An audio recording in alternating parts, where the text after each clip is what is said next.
Could Russia collapse the same way the Soviet Union did? Comparisons between modern Russia and the late Soviet Union are becoming increasingly common. They are discussed by analysts, journalists, and politicians alike. The question sounds simple, but the answer is complex. Is it possible that in the 21st century, the Russian Federation could cease to exist in its current form, similar to how the Soviet Union disappeared in 1991? To understand this, it is necessary to examine the reasons behind the collapse of the USSR and compare them with what is happening in Russia today. Why the Soviet Union collapsed? The Soviet Union did not disappear overnight.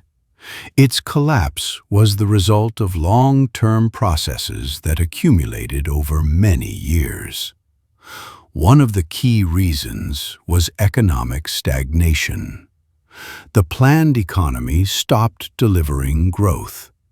Chronic shortages of goods, low labor productivity, and technological backwardness compared to the West became permanent problems.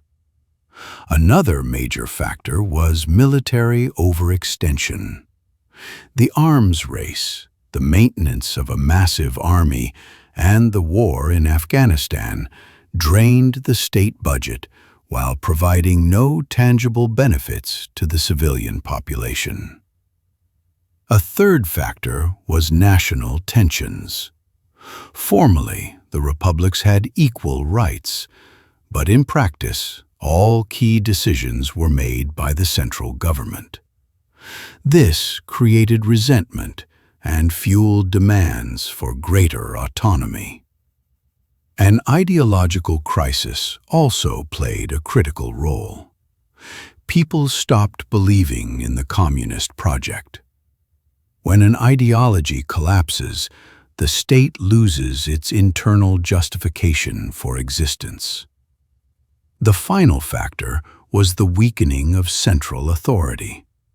Political elites lost unity, and regions increasingly began to act in their own interests. The economy of modern Russia. At first glance, Russia appears significantly different from the Soviet Union. It has a market economy, private business, and no total shortage of consumer goods. However, the structural problems are strikingly similar. The Russian economy is critically dependent on raw material exports, oil, gas, and other natural resources.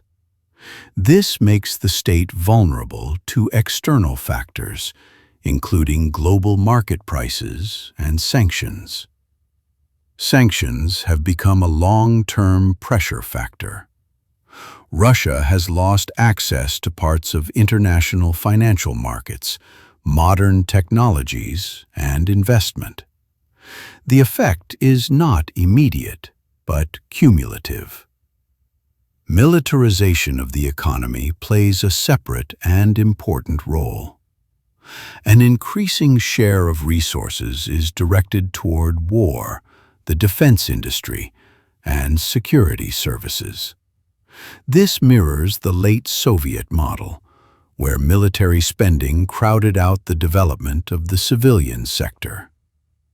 At present, Russia's economy is not in a state of collapse, but its margin of safety is gradually shrinking.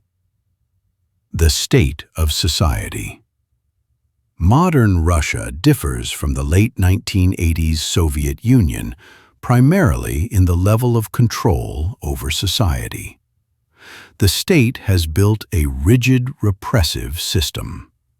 Freedom of speech is restricted, independent media have been destroyed, and public criticism of the authorities can lead to criminal prosecution.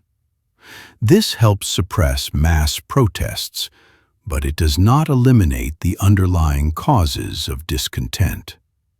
For a long time, An informal social contract existed.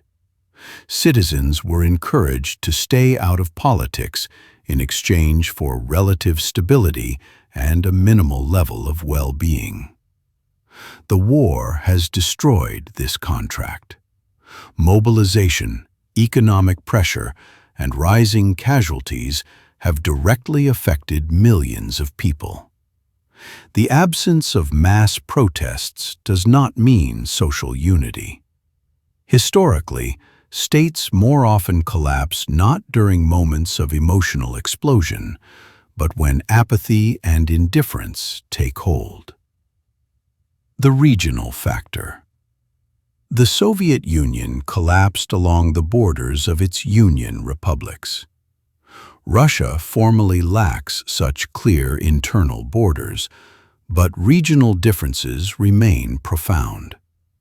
The Russian Federation consists of dozens of regions that differ economically, culturally, and demographically. National republics possess their own identities, histories, and resources. The Caucasus, Tatarstan, Bashkortostan, and Yakutia are regions with potentially strong autonomy-oriented sentiments. The Far East is economically oriented toward Asia rather than the European part of Russia. Its vast distance from the center and demographic challenges intensify feelings of alienation. For now, these processes are restrained by a rigid power vertical and strict security control. However, history shows that when the center weakens, regions begin to act independently. Conclusion. History does not repeat itself literally, but it follows recognizable patterns. Russia is not on the verge of immediate collapse. However, the combination of economic exhaustion, social apathy, regional tensions, and an authoritarian system of governance creates long-term risks.